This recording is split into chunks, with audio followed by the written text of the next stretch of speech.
interesting question, and it really made me think back. And what I realized is in our day, long ago, um, we were very much in our school and in church, which I went to.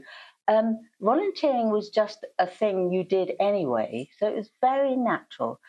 Obviously, I didn't use the word volunteering, and I didn't even think it was that. But I realized that that whole sense of helping others. So, for instance, I remember certain ones that really made an impression on me. One of them was that we went to see children that were deaf and dumb. And I was just so moved with how intelligent, sensitive, they would touch all our face. And I just thought, wow, you cannot push these people away as if they've got nothing to offer, because they had a huge amount. So that was one thing I remembered. The other thing I remembered was that every week I went to visit a little old lady, and she loved Scrabble. Now, at school, I was not very good at spelling, and she wanted to play Scrabble, and it was like, okay, she always won, of course, but that was fine. Um, and we would talk, and yeah, I went to visit her every week. And in fact, when she died, she actually left me a little gift, and I was must have been about 10, 11 when I was doing that. So I do remember that. And other things we did, of course, we went to care homes, the usual sort of singing for at Christmas time, etc. But I think the important point is that I, from a young age, was very much about my life was about sharing. It was about that actually, and there's an African proverb that I love, which of course I know now, which is, I want to get it right, I am because we are. It just says everything to me. So I loved games that were team games. I was never one for, trying to be the winner of the race or the throwing the ball or whatever, but put me in a team and I would just do everything. So I think it just became a natural thing for me, that sort of, that this world is about us giving and sharing.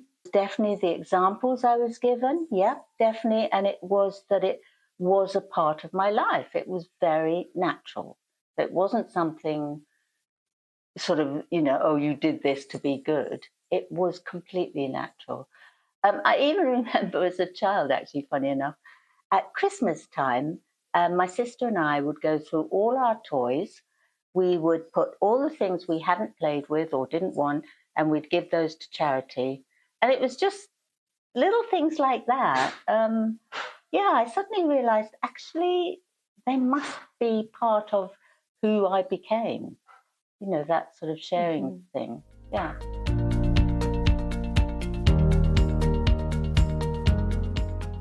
Again, another very thought-provoking question, and I gave it some thought, this one actually.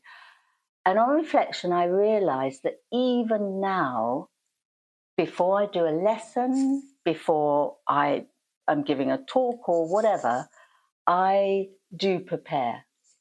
And I always, as I go there to wherever I'm going, there's always this slight thing. Have I prepared enough? Am I going to be, are they going to agree with what I say? Am I giving them what they want? All these questions still come up for me, which is crazy. But anyway, it does. But what I've really learned to learn is that actually it's not about me. It really is not about me. It's about listening, particularly listening, and it's about understanding that this is a shared thing, that actually you have to meet the person where they are in order to move together in whatever you're teaching. And I think for me, that would be I would remind myself, it's not about you. It's not about do you look good or whatever. It's actually about are you meeting the moment? I think that would be my biggest thing, actually. Mm-hmm. Yeah.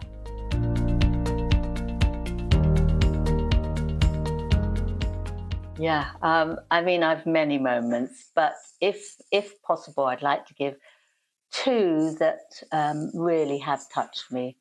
So one of the moments was where this student, I think she was doing the whole Leah bit because she'd been told she had to do it.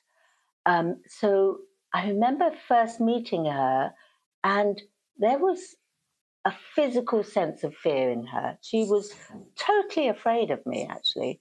Um, so I very quickly, I started off in the usual fashion of trying to teach her the basics and realized actually this was not working.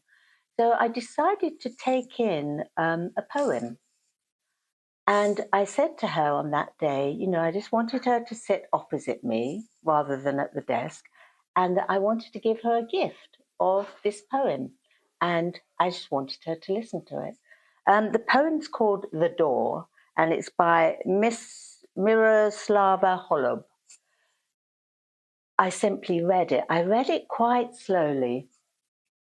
And at the end of the reading, I just remained silent. I looked up, and she was just crying very quietly, just tears coming down. I didn't say anything. I just held that moment, really, because to me it was a real precious moment that she was sharing with me. And she, pulled herself together, wiped her tears, and then for the first time, she looked up, looked straight at me, and said, "Thank you."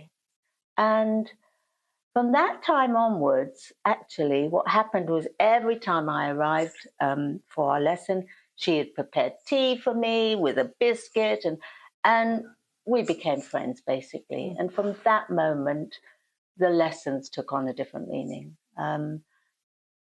So I think sometimes silence is actually just acknowledging that you're with this person, whatever they're going through. It wasn't my job to delve into her psychological sense, but I just wanted her to know, yeah, I was there.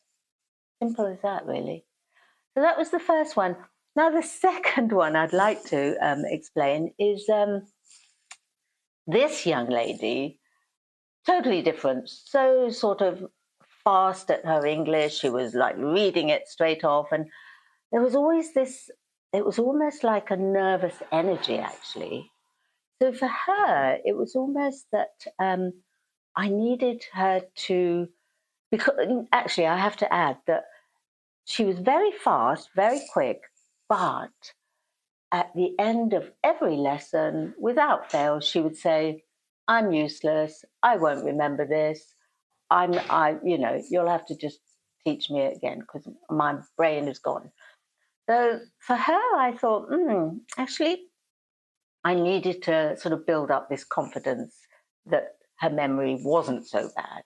So again, I took in a poem. I have a love for poetry. It's so simple and so direct. It was during autumn, so I took her a poem called "Autumn Leaves" by Robert Fisher, and I took in loads of leaves, different colors, different textures, etc. We read the poem. She read it absolutely fine, as fast as she could. We read it again. I read it this time, slow, slow. Then I suggested to her, I said, "Oh, would you like to write a poem?" She was like, So we used the structure of the poem, but she just was able to change, say, the color of the leaf or the texture or what the leaf reminded her of. And so we wrote this simple poem. And at the end, she read it. And then I said to her, "Look, that is such a good poem." And she was just beaming, absolutely beaming. I said, "Why don't you take it home and you could read it to your family? And if you want, you could learn it." And that was the thing. She went home. Next week I saw she said it straight off.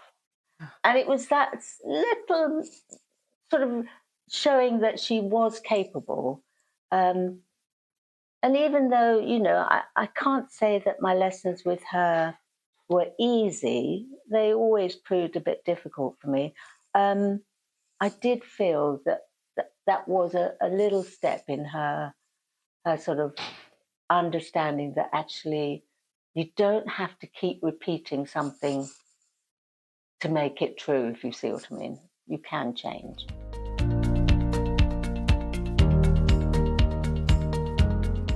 I really have no idea. I think the only thing I would say is that hopefully they would say she's kind. I think that's all. I know it's a very simple thing to say, but it seems to me that kindness is the main thing really for anybody.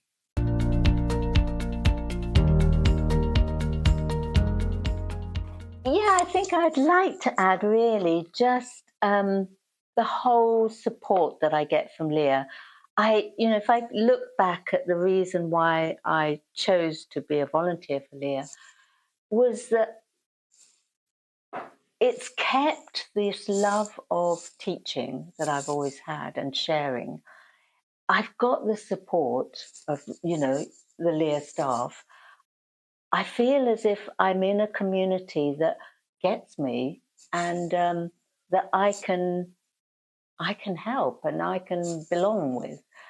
So yeah, I think I don't know. I think also it's helped me to continue to learn, and for me that's quite an important thing. I don't feel I've got things right at all. I'm always making mistakes, but to me, it's about that openness to share with others, to share with other volunteers in Leah, to listen to the teaching things that they give us, and really just all the time exploring ways to help others. Yeah, so volunteering with Leah has just become part of my life, really. And that's a very important part, really, actually. I feel sort of, what's the word, I feel recognized. I feel as if, when I say something, it's taken. Um, and all of those things. I think as a volunteer, you definitely need that because otherwise it can be quite a lonely place, I would have thought, if you're just doing this one-to-one, particularly with refugee students. You definitely need that grounding and that support. Because if I've got any issues or any problems, I immediately just phone or send an email. So, and I know it's going to be answered and taken seriously. And that for me is, I wouldn't do it otherwise. Actually, yeah. So, I mean, just to add, well, this is not me boasting, but I realise that my whole life I have done so many volunteering things.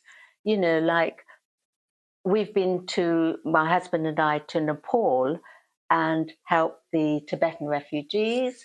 I did a lot of artwork with them. I've been to Lesbos with the Greek island, and that was mainly Indian and Pakistani refugees. I am a Princess Alice Hospice compassionate neighbour. I do the other thing, which is where the poetry has come from, really. It's called The Reader, where I read stories, and I still do that at the local library, and even with ESOL students, trying to, just read stories to them and let them bring up memories for them. And so, my life has been quite a lot of volunteering, actually. I realise that is part of who I am, actually. Yeah.